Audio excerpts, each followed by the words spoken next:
خوشنودی امام زمان بآواز بلند صلوات۔ اللہم صلی علی محمد وآل محمد وجل فرقنا۔ امام عصر کے ظہور میں تعجیل کے لیے بآواز بلند صلوات۔ اللہم صلی علی محمد وآل محمد وجل۔ رحم اللہ من قرأ الفاتحہ۔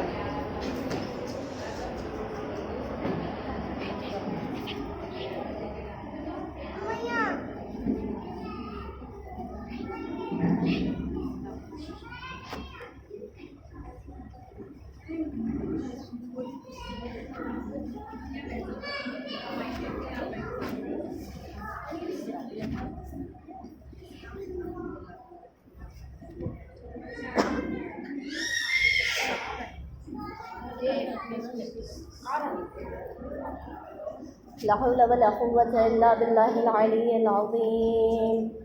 حسبنا الله ونعم الوكيل، نعم المولى ونعم النصير۔ الحمد لله رب العالمين، والصلاة والسلام على أشرف الأنبياء والمرسلين وخاتم النبيين، حبيبنا وحبيب إله العالمين أبي القاسم محمد۔ اللہم صلی علی محمد وآل محمد وعلى آله الطيبين الطاهرين المعصومين المظلومين الغرر الميامين، لا سيما بقية الله في الأرضين وحجته على الخلائق أجمعين، سيدنا ومولانا وصاحب نعمتنا وولي عصرنا مهدي هذه الأمة وطاووس أهل الجنة الحجة بن الحسن العسكري، روحي وأرواح العالمين لترى بمقدمه الفداء صلوات۔ اللہم صلی علی محمد وآل محمد ولعنة الله على أعدائهم وغاصبي حقوقهم ومنكري فضائلهم أجمعين من يوم عداوتهم وغصبهم إلى يوم الدين۔ بسم الله الرحمن الرحيم۔ اللهم كن لوليك الحجة بن الحسن صلواتك عليه وعلى آبائه في هذه الساعة وفي كل ساعة وليا وحافظا وقائلا وناصرا ودليلا وعينا حتى تسكنه أرضك طوعا وتمتعه فيها طويلا۔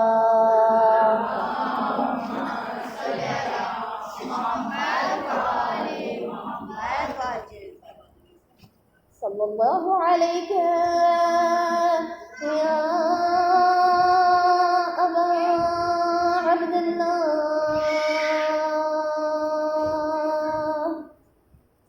الحسين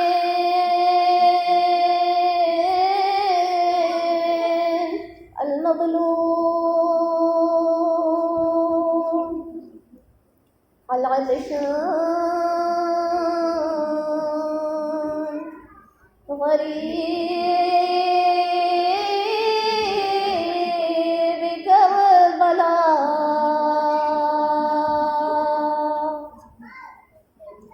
صلى الله عليك يا ابن رسول الله، يا رحمة الله الواسعة، يا باب نجاة الأمة ورحمة الله وبركاته۔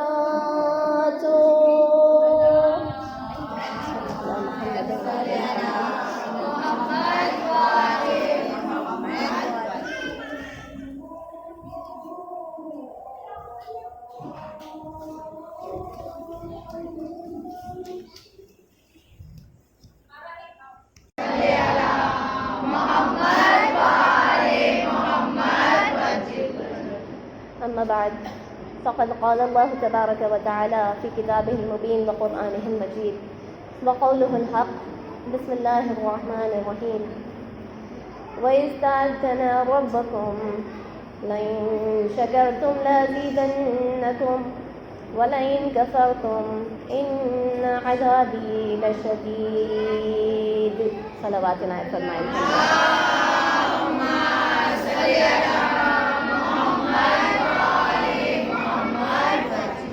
عزیزان محترم السلام علیکم ورحمۃ اللہ وبرکاتہ۔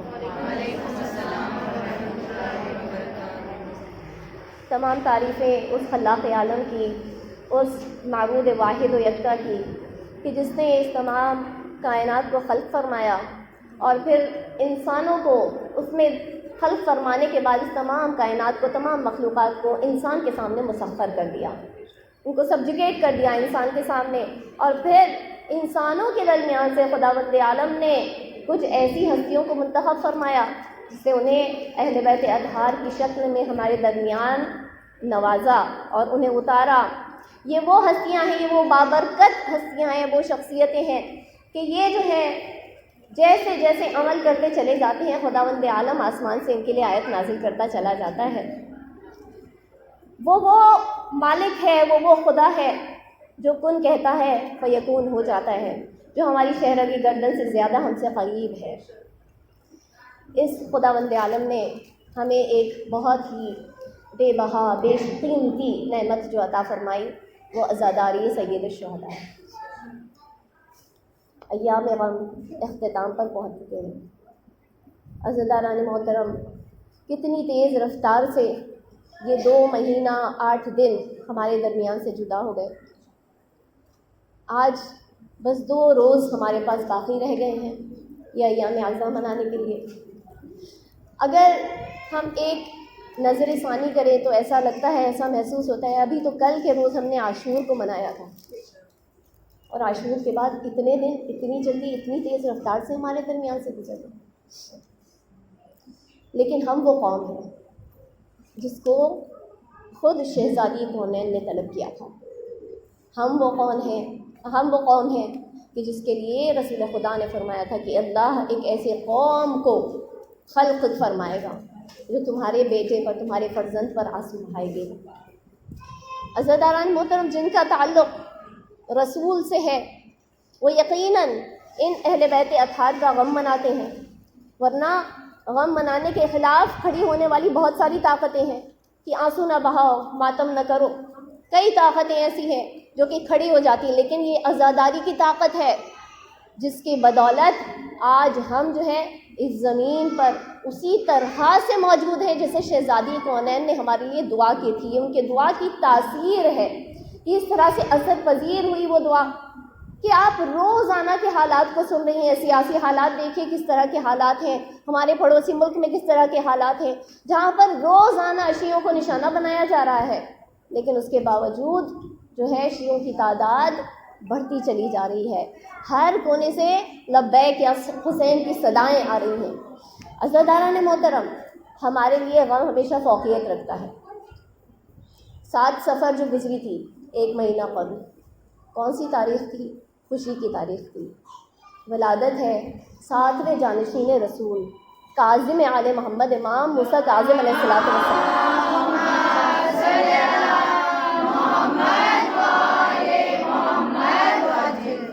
لیکن کیا ہم نے خوشی منائی؟ نہیں، ہم نے ان کے نام سے مجلس کر دی لیکن ہم نے خوشی نہیں منائی۔ غم بھی ہے تو اسی گھرانے کا ہے، خوشی بھی ہے تو اسی گھرانے کی ہے، لیکن غم ہمیشہ مقدم ہے خوشی کے اوپر۔ یہ غم ہے، یہ آنسو ہیں ہمارے جو ہمیں جنت میں لے جانے کا جو ہے ایک واسطہ بن جاتے ہیں۔ ایک آنسو انسان بہا رہا ہے۔ صادق آل محمد نے کیا فرمایا؟ ایک آنسو انسان مچھر کے پر کے برابر، ایک قطرہ آنسو اگر میرے جد کے غم میں بہا دے تو وہ آنسو اس کے تمام گناہ معاف کرنے کے لیے کافی ہیں۔ ہم لوگ ایام عزا کے اختتام پر پہنچ رہے ہیں۔ دیکھیے، یہ جو ایام عزا اختتام پر پہنچ رہے ہیں، ہم حسین کو الوداع نہیں کہہ رہے۔ حسین ہمیشہ بسیں گے، حسین ہمیشہ ہمارے مہمان رہیں گے. یہ عزا خانے بھی اسی طرح سے یہاں پر فرش عزا اور بزمیں جو ہیں وہ سجتی رہیں گی جس طرح سے آج تک ہوتی آئیں گی. یہ صرف محض ایک وقفہ آئے گا، اور وہ بھی صرف اس لیے کہ انہی کے فرزند نے حکم دیا تھا کہ آج تم سوگ کو اتار دو، آج تم جو ہے خوشی مناؤ، آج تم سجاوٹ کرو، آج تم آراستہ ہو جاؤ. لہٰذا یہ محض ایک وقفہ ہوگا. ورنہ اگر اوروں کو دیکھا جائے، غیروں کو دیکھا جائے، تو وہ جو کہ اس غم کے خلاف آوازیں اٹھاتے ہیں، تو اس کے سلسلے میں شاعر نے ایک بہت خوبصورت سا شعر کہا ہے: ہم لوگ سعودی سے وظیفہ نہیں لیتے، ہم لوگ سعودی سے وظیفہ نہیں لیتے، اور اپنے عقائد میں سقیفہ نہیں لیتے، اپنے عقائد میں سقیفہ نہیں لیتے.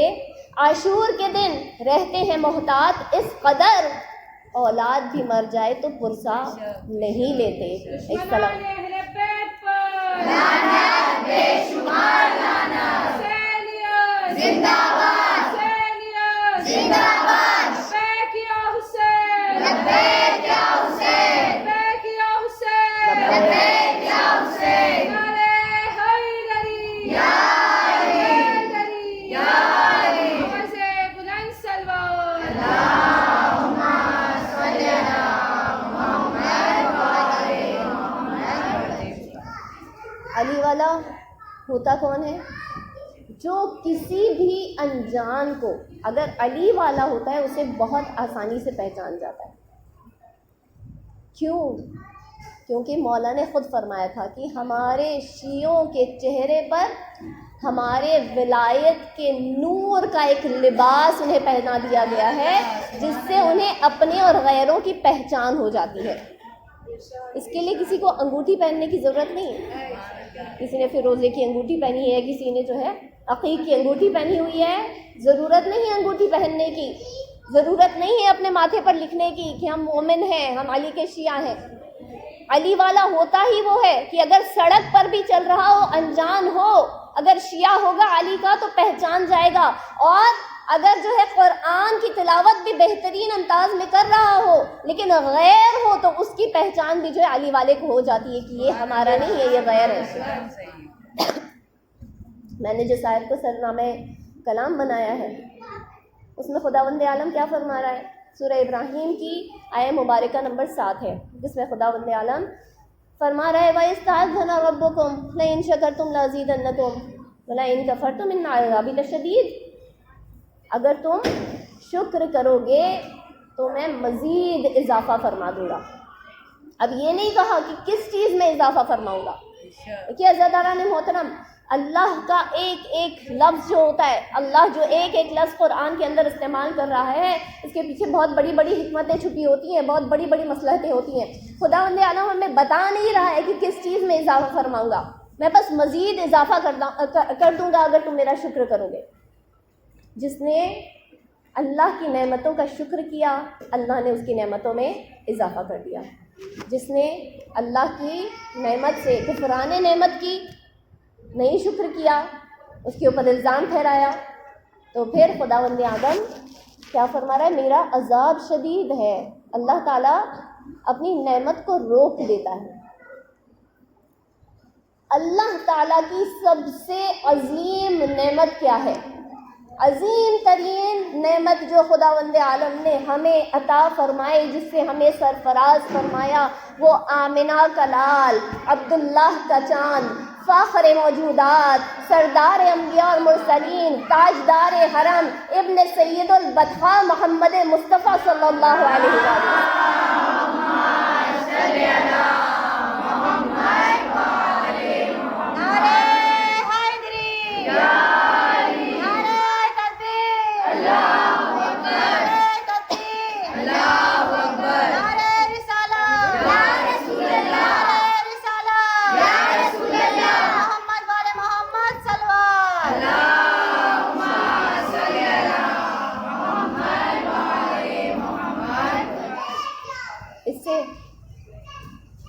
اس سے بڑی نعمت اللہ تعالیٰ نے کچھ نہیں عطا فرمائی کہ وہ تمام مخلوقات میں افضل ہے. جس نے محمد مصطفیٰ جیسی نعمت کا شکر کیا خداوند عالم نے اس کی نعمت میں اضافہ کر دیا، اور جس نے محمد مصطفیٰ جیسی نعمت کا شکر نہیں کیا اللہ تعالیٰ نے اس نعمت کو وہیں روک دیا۔ اب جس نے محمد مصطفیٰ کا شکر کیا تو خداوند عالم فرماتا ہے تم محمد کا شکر کرو ہم تمہیں علی دیں گے، تم علی کا شکر کرو ہم تمہیں حسن دیں گے، تم حسن کا شکر کرو ہم تمہیں حسین دیں گے، تم حسین کا شکر کرو ہم تمہیں سجاد دیں گے، تم سجاد کا شکر کرو ہم تمہیں باقر دیں گے، تم باقر کا شکر کرو ہم تمہیں صادق دیں گے، تم صادق کا شکر کرو ہم تمہیں کاظم دیں گے، کاظم کا شکر کرو ہم تمہیں رضا دیں گے، رضا کا شکر کرو ہم تمہیں تقی دیں گے، تقی کا شکر کرو ہم تمہیں نقی دیں گے، نقی کا شکر کرو ہم تمہیں عسکری دیں گے، اور پھر تم عسکری کا شکر کرو ہم اپنی تمام نعمتوں کو قائم آل محمد کے ذریعے سے مکمل کر دیں گے۔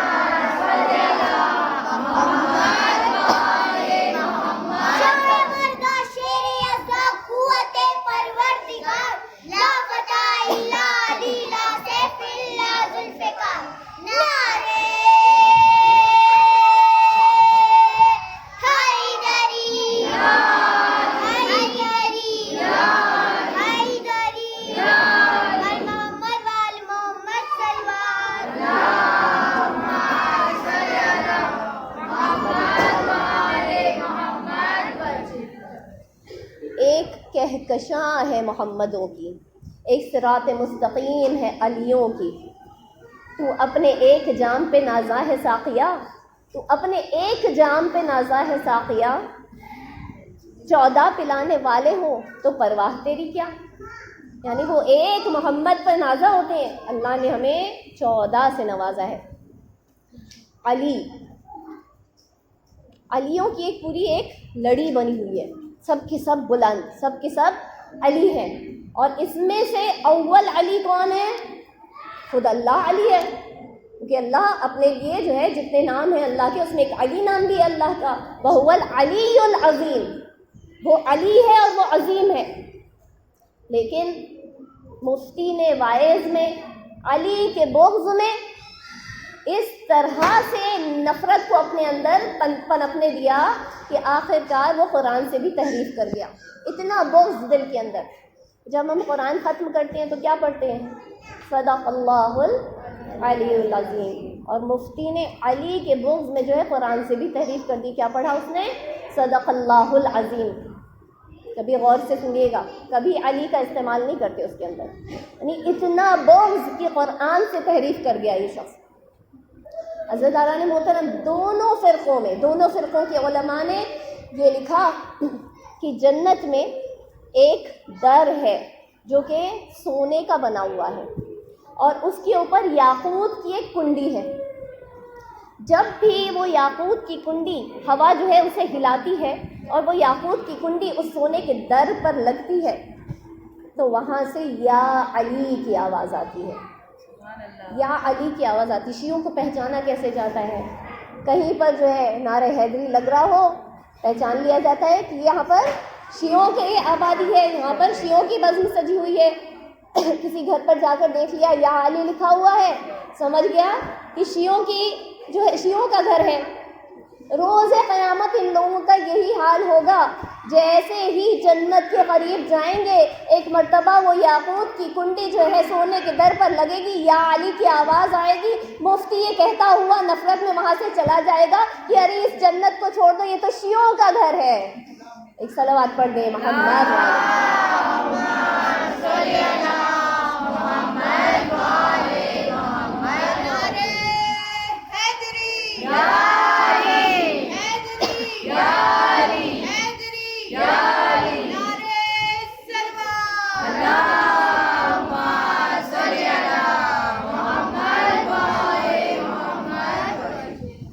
عزیزان محترم، جو چیز ہم پر بالغ ہونے کے بعد واجب ہوتی ہے اسے شریعت کہا جاتا ہے، اور جو چیز ماں کے کوکھ سے، ماں کے شکم سے واجب ہو جاتی ہے اسے ولایت علی کہا جاتا ہے۔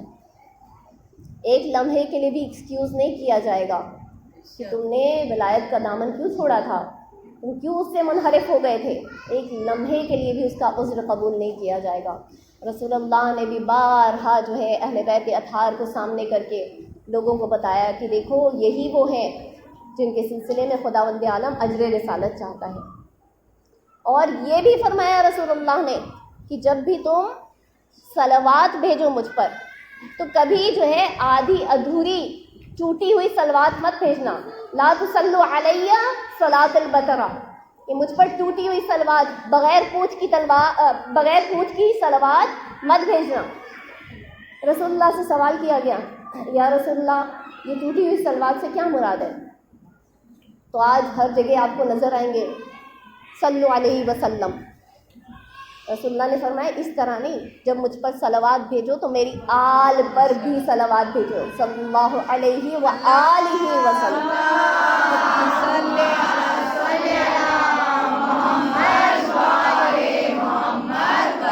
جس جس کے دل میں ہو پیاری وہ بتائے گا، جس جس کے دل میں ہو پیاری وہ بتائے گا، میں نعرے لگاؤں گی وہ ہاتھ اٹھائے گا.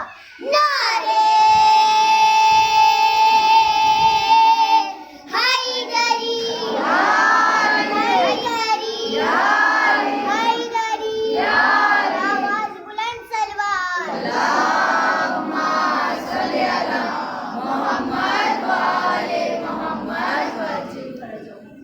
عزیزداران محترم، میری کوشش ہے کہ میں آپ تک جو ہے پیغام جو پہنچانا چاہتی ہوں پہنچا دوں، ورنہ میری طبیعت بہت زیادہ ناساز ہے، مجھے سانس لینے میں بہت تکلیف ہو رہی ہے. لیکن خداوند عالم اور مولا حسین ہمت دینے والے ہیں. آپ بھی دعا کیجیے گا کہ میں جو ہے اس مجلس کو، حق تو ہم کبھی نہیں ادا کر سکیں گے لیکن اختتام تک اسے پہنچا سکوں. ایک صلوات پڑھ دیں محمد.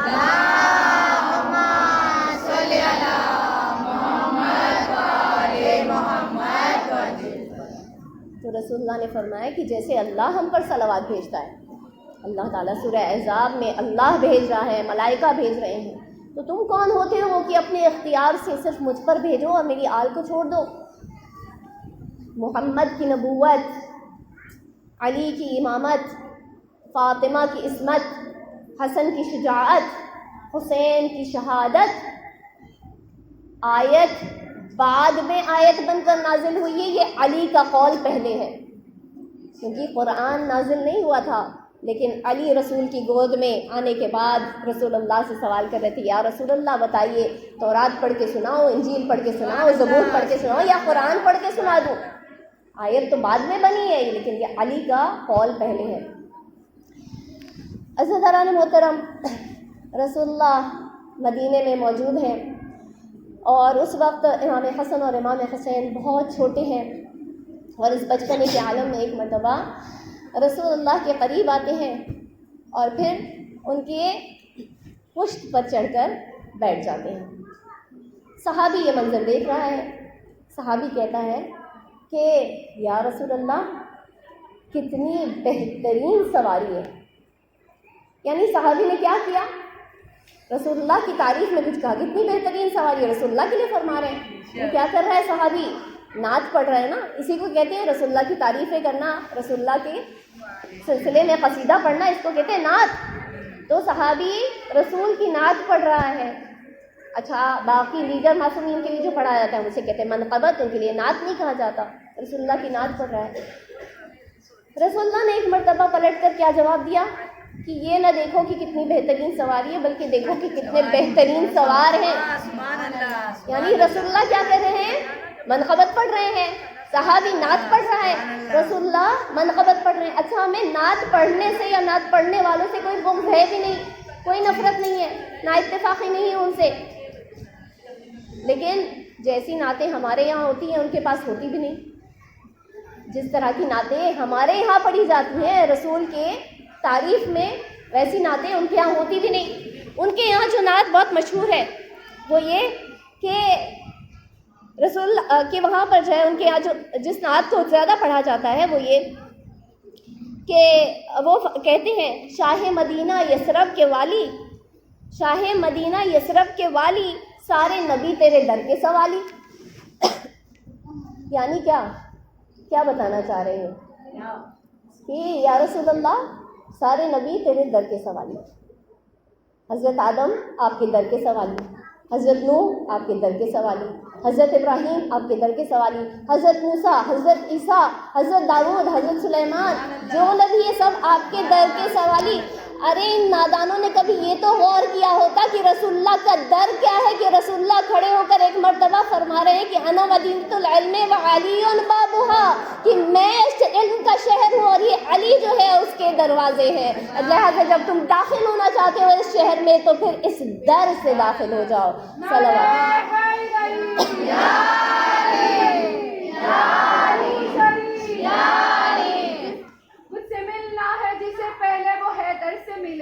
مجھ سے ملنا ہے جسے پہلے وہ حیدر سے ملے، قول احمد ہے نہ کوئی بہانہ ہوگا، قول احمد ہے نہ کوئی بہانہ ہوگا، کتنے مجبور ہے دنیا میں علی کے دشمن، علم کے شہر میں دروازے سے آنا ہوگا، علم کے شہر میں دروازے سے آنا ہوگا۔ نعرہ حیدری یا علی یا علی، آواز بلند سلوات۔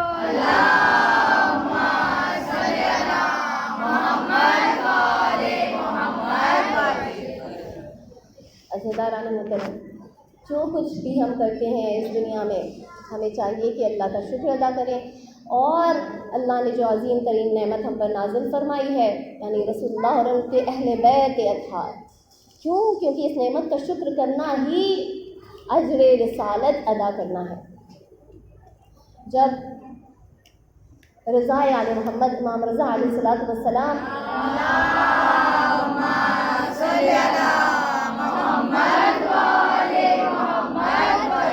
نیشاپور میں تشریف فرما ہوئے تھے تو وہاں پر لوگوں نے انہیں یہ بتایا تھا کہ یہاں پر جو ہے پانی کی بڑی قلت ہے، اور جب پانی کی قلت کے سلسلے میں انہیں بتایا تو مولا نے بس اپنے قدم رکھے اور ان کے بابرکت قدموں کا یہ اثر ہوا کہ سارے شہر میں جو ہے وہاں سے چشمہ جاری ہوا، سارے شہر کو جو ہے وہ آج تک وہ چشمہ پانی پہنچا رہا ہے۔ یہ اعجاز تھا ان کے بابرکت قدموں کا۔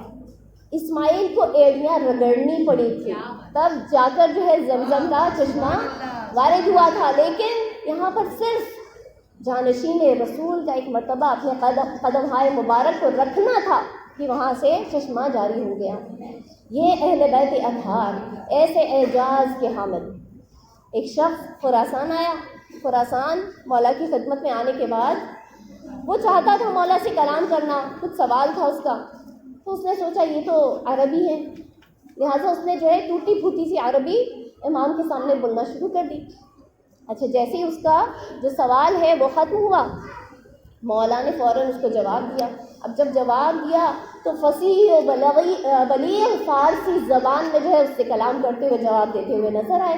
وہ حیرت زدہ تعجب سے جو ہے امام کو دیکھنے لگا کہ مولا، آپ کے آباء و اجداد میں سے کوئی آج تک اس سرزمین پر نہیں آیا، نہ اس کے قدم یہاں پر پڑے، اور مولا آپ کی اتنی فصیح و بلیغ فارسی زبان۔ تو مولا فرماتے ہیں کہ اگر مجھے تیری زبان کا علم نہ ہو تو میں تیرا امام کیسے ہو جاؤں گا؟ مجھے ہر چیز میں، ہر عمل میں، ہر شے میں، ہر ایک پر جو ہے فوقیت حاصل ہے، تب جا کے اللہ مجھے تمہارا امام قرار دیتا ہے۔ ہر فضیلت میں تم سب سے بڑھ کر ہوں، لہٰذا تم کیا سمجھتے ہو کہ مجھے صرف فارسی اور عربی زبان آتی ہے؟ بلکہ مجھے تو ان تمام چرند اور پرند اور جتنے حیوانات ہیں، حتیٰ کہ درخت اور یہ بے جان پتھر ہیں، ان کی زبانوں میں بولنا آتا ہے اور ان کی زبانوں میں کلام کرنا آتا ہے۔ عزیزان محترم، جو کچھ بھی ائمہ اطہار نے کیا وہ سب کچھ اللہ کی رضا کے لیے ہے، اور انہوں نے جس طرح سے شکر ادا کیا اللہ کا، جس طرح سے رضائے الہی کی خاطر اپنے خان والوں کو قربان کر دیا، جو کیا انہوں نے رضائے الہی کی خاطر کیا۔ اگر آپ نے یہ مجلس منعقد کی ہے، یہاں پر آپ مجلس میں شرکت کر رہے ہیں، بانی مجلس کے لیے، حاضرین مجلس کے لیے، میرے لیے، آپ کے لیے، ہر ایک کے لیے کر رہے ہیں، تو پھر اللہ کی رضا کی خاطر کریں، رسم و رواج کی خاطر نہیں کہ ہم یہ مجلس ہمیشہ سے کرتے آئے ہیں، ہم کو یہ مجلس کرنی ہے، اللہ کی رضا کی خاطر، کیونکہ ہر عمل کا، ہر فعل کا ایک مرکز توجہ ہوا کرتا ہے، centre of attention. Centre of attention ایک مسلمان کا، ایک مومن کا رضا الہی ہوا کرتا ہے۔ اور اسی کے لیے جو ہے امام حسین نے جامع شہادت کو اختیار کیا اور اس لباس کو پہنا ہے، اس لباس کو زیب تن کیا ہے۔ عزیزداران محترم، رضائے الہی کتنی بڑی چیز ہے اور کتنی اہمیت رکھتی ہے اللہ کے نزدیک کہ حضرت ابراہیم کا زمانہ ہے۔ حضرت ابراہیم کو نمرود ملعون جو ہے ایک مرتبہ حکم دے رہا ہے کہ انہیں جو ہے آگ میں پھینک دیا جائے، انہیں نظر آتش کر دیا جائے۔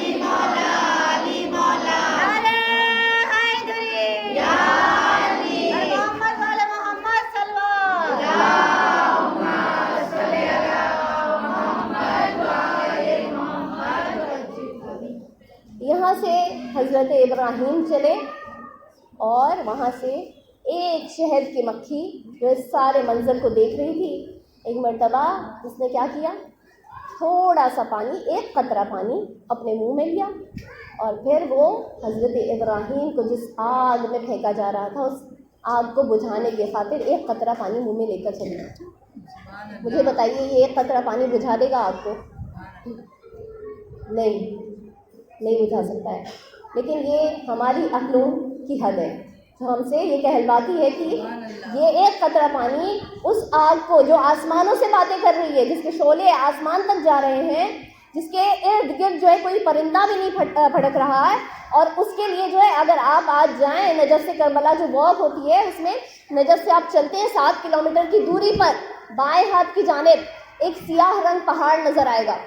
آج تک وہ سیاہ رہ گیا وہ پہاڑ، اس کے اوپر کوئی ویجیٹیشن نہیں، کوئی نباتات نہیں، کوئی اس کے اوپر گروتھ نہیں ہوتی ہے، اتنی وہ تیز آگ جلائی گئی تھی کہ آج تک جو ہے وہ بنجر ہے وہ سارا پہاڑ۔ لیکن یہ شہد کی مکھی حضرت ابراہیم کی جان بچانے کی خاطر جو ہے ایک قطرہ پانی لے کے چلے۔ ویسے یہ ایک قطرہ پانی ہمارے نزدیک بہت کم ہے، لیکن اللہ کے ہاں جو انگریزوں کے ذریعے سے ہاتھیوں کے لشکر کو ڈھیر کر سکتا ہے، اس کے لیے ایک قطرہ پانی کوئی معنی نہیں رکھتا، لیکن اس کے لیے معنی رکھتا کیا ہے، کس نیت کے ساتھ، کس ارادے کے ساتھ وہ مکھی چل رہی ہے۔ بس جیسے ہی یہ مکھی چلی اور ایک قطرہ پانی لے کے چلی، خدا وند عالم کو اس کی ادا اتنی پسند آئی، اس کا یہ ارادہ کہ تو میرے نبی کی جان بچانے کی خاطر چلی ہے، اے شہد کی مکھی تو نے اتنے خالص محبت کی ہے میرے نبی سے، تو جان لے کہ میں اس ایک قطرے پانی کو جو ہے شہد جیسی چے میں تبدیل کر دوں گا، اور تا قیامت جو سب سے زیادہ چیز جس میں نے شفا رکھی ہوگی وہ یہی شہد ہوگا جو تیرے منہ کا لال ہوگا۔ ایک صلوات پڑھ دے محمد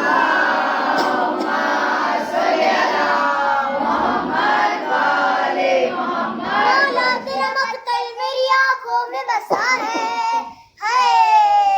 حلم کی صدا سن کے لب بول رہا ہے، لبیک یا حسین، لبیک یا حسین، لبیک یا حسین، لبیک یا حسین، زہرا کی طرف دیکھی خالق یہ پکارا ہے، یہ تیری دعاؤں کا اثر بول رہا ہے، لبیک یا حسین، لبیک یا حسین، لبیک یا حسین، لبیک یا حسین، ہر سمت فضاؤں میں صدا گونج رہی ہے، ہر من کی صدا سن لہو بول رہا ہے، لبیک یا حسین، لبیک یا حسین، صلی اللہ محمد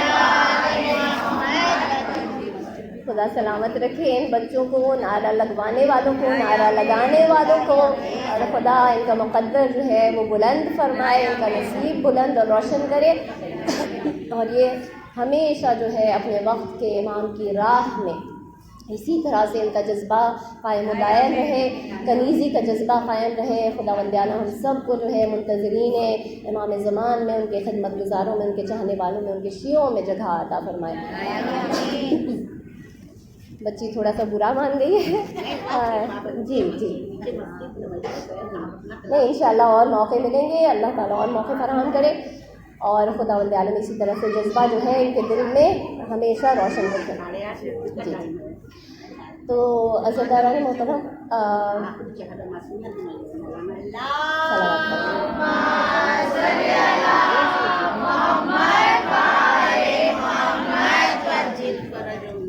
عزیزان محترم, خداوند عالم اگر ہم سے کچھ چاہتا ہے تو رضا الہی چاہتا ہے, اور خداوند عالم شکر کرنے والوں میں مزید اضافہ کر دیتا ہے. کبھی آپ نے غور کیا جب کربلا میں امام حسین کا چھوٹا سا خانوادہ آیا تھا, 72 صحابی ساتھ میں, چند بچے, خواتین, یزید نے تو یہی سوچا تھا نا کہ ہم انہیں جنگل میں گھیر کر لائیں گے, انہیں ختم کر دیں گے, ان کا نام و نشان, ان کی ہستی جو ہے صفحہ ہستی سے مٹ جائے گی, ختم ہو جائے گی. لیکن کبھی آپ نے غور کیا کہ پروردگار عالم نے ایک شب اور ایک دن کی جتنی واقعات ہو رہے ہیں, جتنی باتیں ہو رہی ہیں, وہ سب کچھ خداوند عالم جو ہے بہت ہی باریکی کے ساتھ بتلا رہا ہے. راوی ایک ایک خبر دے رہا ہے. یہاں 30,000 سے زائد کا لشکر یزید کا, یہاں پر 72 صحابی سید الشہداء کے. لیکن خداوند عالم جو ہے, آج آپ مقتل کی کتابوں کو اٹھا کر پڑھیے, ایک ایک باریکی اللہ نے بیان کی. کیوں کہ امام حسین نے خالص قربانی دی ہے, اللہ شکر کر رہا ہے اور اس میں مزید اضافہ کر رہا ہے.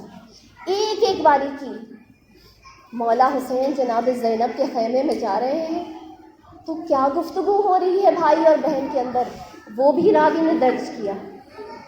کیسے جب قاسم اپنے چچا سے اجازت طلب کرنے آ رہے ہیں تو کیسے قاسم جو ہے اپنے چچا کے سینے سے لپٹ کر کبھی جو ہے ان کے قدموں کا بوسہ لیتے ہیں, کبھی ان کے رخسار کا بوسہ لیتے ہیں, کبھی غش کھا کے گر جاتے ہیں.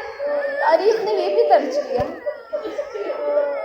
کیسے امام حسین جب صدائے استغاثہ دیتے ہیں, ایک ششماہا اپنا جھولا چھوڑ دیتا ہے اور امام حسین اسے اپنے ہاتھوں پر لیے ہوئے جاتے ہیں. تاریخ ایک ایک واقعے کو روشن الفاظ میں درج کر رہی ہے. حضرتاران محترم, یہ اس لیے کہ جیسی خالص نیت کے ساتھ امام حسین نے اپنے آپ کو قربان کیا, جس طرح سے انہوں نے اپنی اولاد کو یتیم کرنا گوارا کیا, جس طرح سے انہوں نے اپنی خواتین کی اسیری کو گوارا کیا. عزیزان محترم, یہ امام حسین کے لیے مشکل ضرور تھا, لیکن جب سجدہ آخر میں ہے تو کیا فرما رہے ہیں کہ اے پروردگار, میں نے تیرے دیدار کے اشتیاق میں پروردگار اپنی اولاد کو یتیم کرنا گوارا کیا. تیری دیدار کی خاطر اے پروردگار میں نے اپنی خواتین کو, ناموس رسول کو جو ہے اسیر کرنا گوارا کیا, ان کی رداؤں کا چھننا گوارا کیا. حضرتاران محترم, آج ایام غم اختتام پر آ گئے. مولا, ہم آپ کی عزاداری کا حق نہیں ادا کر پائے. بی بی, ہم اس طرح سے آپ کے لال پر گریہ نہیں کر پائے جس طرح سے گریہ کرنے کا حق تھا. بی بی, ہمیں معاف کریے گا. بی بی, لیکن اگر ہم نے ایک قطرہ بھی آنسو آیا ہو تو اپنے رومال میں اسے جگہ ضرور دیجیے گا. بی بی, آزاداران محترم, یہ اہل بیت اطہار کا کیسا خاندان ہے کہ بس مصائب پہ مصائب کے پہاڑ ان کے اوپر ٹوٹتے چلے جاتے ہیں. ابھی 28 سفر ہمارے درمیان سے گزری تھی. ارے اسی 28 سفر کو مولا کائنات نے رسول کے جسم اطہر کو زمین کے تحت دفن کر دیا تھا, زمین کی سطحوں کے نیچے انہیں دفن کر دیا. ارے بی بی مرثیہ پڑھتی تھی اپنے بابا کے قبر پر آ گئے. بابا ایسے ایسے مصائب ہم پر ٹوٹے کہ اگر روشن دن پر ٹوٹ پڑتے تو تاریک راتوں میں بدل جاتے. لیکن ہائے ان کی مصیبت تو دیکھیے کہ ابھی چند دن نہ گزرنے پائے تھے کہ علی مرتضیٰ نے جناب سیدہ کو زمین کے حوالے کر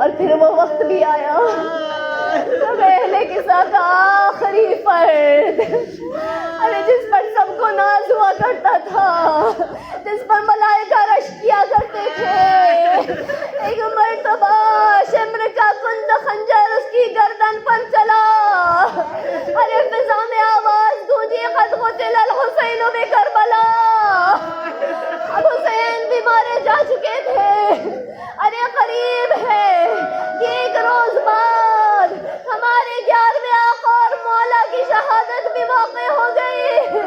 امام کو زہر دغا دیا گیا۔ جب امام کا آخری وقت تھا تو کنیز کہتی ہے کہ ایک مرتبہ ایک 4 سال کا چھوٹا سا بچہ قریب آیا، اس نے اپنے ابا کے دامن کو تر کر رکھا تھا، قریب آنے کے بعد کہتا ہے کہ ارے تم اس حجرے سے دور چلے جاؤ، اب تمہیں اس حجرے کے اندر آنے کی اجازت نہیں ہے، جب تک ہم اجازت نہ دیں اندر نہ آنا۔ کنیز کہتی ہے کہ میں اور ایک غلام دروازے کے باہر کان لگائے بیٹھے رہے، ارے کچھ دیر تک ہمیں گفتگو کی آوازیں آتی رہی، ایک مرتبہ جب آوازیں خاموش ہو گئی ہمیں اجازت ملی، ہم جیسے ہی دروازے کے اندر داخل ہوئے تو ہم نے دیکھا کہ اب نہ بچہ موجود تھا، نہ ہمارا رہبر اور امام موجود تھا، اس کے بدلے وہاں پر ایک تابوت موجود تھا۔ ہم نے اپنے امام کو کفن میں لپٹا ہوا دیکھا، ایک مرتبہ شور گریہ بلند کیا، میں کہوں اے امام حسن عسکری، یقیناً آپ کو زہر دغا دیا گیا، یقیناً یہ زہر بڑا شدید تھا، 1 ہفتے آپ اس زہر کی شدت سے تڑپتے رہے مولا، 1 ربیع الاول کو زہر دیا، 8 ربیع الاول کو ہمارا مولا ہم سے رخصت ہو گیا۔ آجرک اللہ یا صاحب الزمان، اے وقت کے امام ہماری تعزیت اور تسلیت کو قبول کیجئے، اے شہزادی کونین ہماری تعزیت کو قبول کیجئے، لیکن مولا آپ بڑے خوش نصیب، آپ کے بیٹا آپ کو غسل دینے آیا، آپ کو کفن دیا، آپ کو اپنے ہاتھوں سے دفنایا، لیکن ہر سید سجاد کیا کرے؟ ارے 11 محرم جب سید سجاد لاشوں کے درمیان سے گزارے جا رہے تھے، ایک مرتبہ بابا کے پامال لاشے پر جا کر نظر ٹھہری، ارے جناب زینب کبریٰ نے دیکھا کہیں میرا بھتیجا اپنی جان نہ کھو بیٹھے، ایک مرتبہ اپنے آپ کو ناقے سے گرایا، اے سجاد میں تمہیں کس حال میں دیکھ رہی ہوں بیٹا؟ سید سجاد کہتے ہیں اے پھوپھی اماں، وہ بیٹا کیا کرے جس کے بابا کا پامال لاشا جلتی ہوئی ریت پر اڑیا پڑا ہو، لیکن وہ اتنا مجبور زنجیروں میں اور بیڑیوں میں قید ہو، اپنے بابا کو دفنا بھی نہیں سکتا۔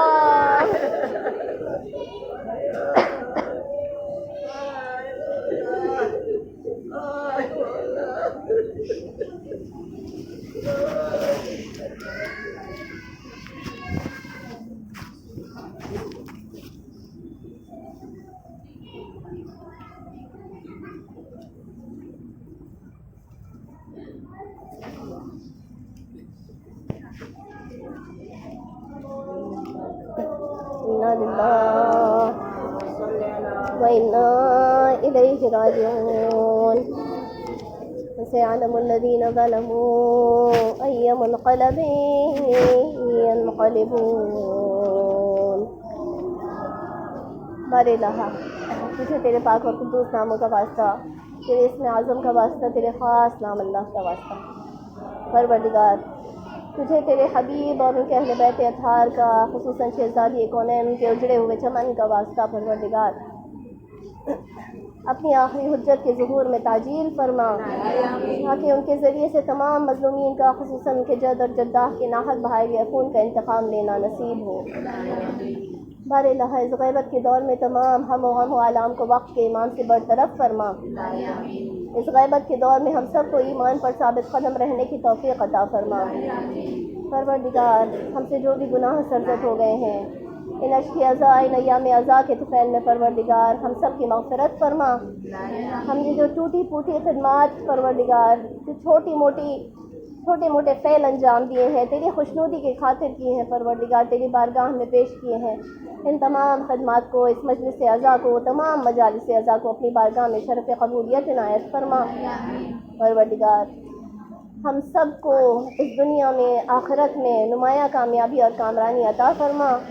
بار الہ جو بھی بیمار اور مریض ہیں، خصوصاً جو کووڈ کی وبا کے شکار ہیں پروردگار، ان سب کو جلد از جلد شفائے کاملہ عطا فرما۔ بار الہ وقت کے امام کے ظہور میں تعجیل فرما، ہم سب کو ان کے خدمت گزاروں میں، حتیٰ کہ ان کے شیعوں میں جگہ عطا فرما۔ پروردگار ہم سب کو ان کے ظہور کا زمانہ دیکھنا نصیب فرما، ہم سب کو یوسف الزہرا کے جمال اقدس کی زیارت نصیب فرما۔ پروردگار اس کووڈ کی وبا کو ہمارے درمیان سے برطرف کر کے، جو راستے ہم پر حج و زیارات کے اور رزق کے بند ہو چکے ہیں پروردگار، ان کا دوبارہ سے کھلنا نصیب فرما۔ جو بھی رزق کے لیے پریشان حال ہے پروردگار، انہیں حلال، وسیع اور طیب رزق عطا فرما، اور روز قیامت ہم سب کو شہزادی کونین کی بارگاہ میں سرفروغ فرما۔ ربنا تقبل منا انک انت السمیع العلیم۔ ایک سورہ فاتحہ بابا سے۔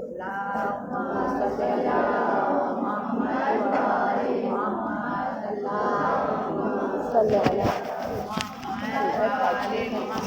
وسلم۔